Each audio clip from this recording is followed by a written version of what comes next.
సముద్రం రెండుగా చీలిపోవటం ఎప్పుడైనా చూసారా? ఈ వింతను చూడకపోతే సౌత్ కొరియా వెళ్లాల్సిందే. జిండో సముద్రంలో ఆటుపోట్లు అసాధారణ స్థాయిలో ఉండటం వల్ల నీరు రెండు పాయలుగా విడిపోతోంది. జిండో ద్వీపం నుంచి మూడో ద్వీపం వరకు ఒక ఇసుక దారి ఏర్పడుతోంది. ఈ దారి సుమారు 2.8 కిలోమీటర్ల పొడవు, 40 మీటర్ల వెడల్పు కలిగి ఉండి కేవలం ఒక గంట పాటు మాత్రమే ఉంటుంది.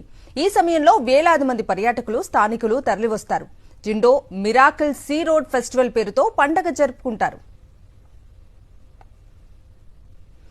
ఈ అరుదైన దృశ్యాన్ని చూసేందుకు వేలాదిగా తరలివస్తారు. అంతేకాదు ఇసుక దారిపై నడిచి మూడో ద్వీపాన్ని చేరుకుంటారు. దారి ఏర్పడిన గంట తర్వాత సముద్రం మళ్లీ సాధారణ స్థితికి చేరుకుని నీటిలో మునిగిపోతోంది. 1975 వరకు ఈ వింతను బయటపడలేదు. దీన్ని పరిశోధించడానికి వచ్చిన ఫ్రెంచ్ అంబాసిడర్ ఫెర్రీ లాండీ ఆశ్చర్యానికి గురై బైబిల్లో మోసెస్ సముద్రాన్ని చీల్చే సన్నివేశంతో పోలుస్తూ కొరియన్ మిరాకిల్ ఆఫ్ మోసెస్ అనే పేరుతో ఫ్రెంచ్ పత్రికలో వ్యాసం రాశాడు. దీంతో ఈ జిండో సముద్రానికి ప్రపంచవ్యాప్తంగా గుర్తింపు లభించింది.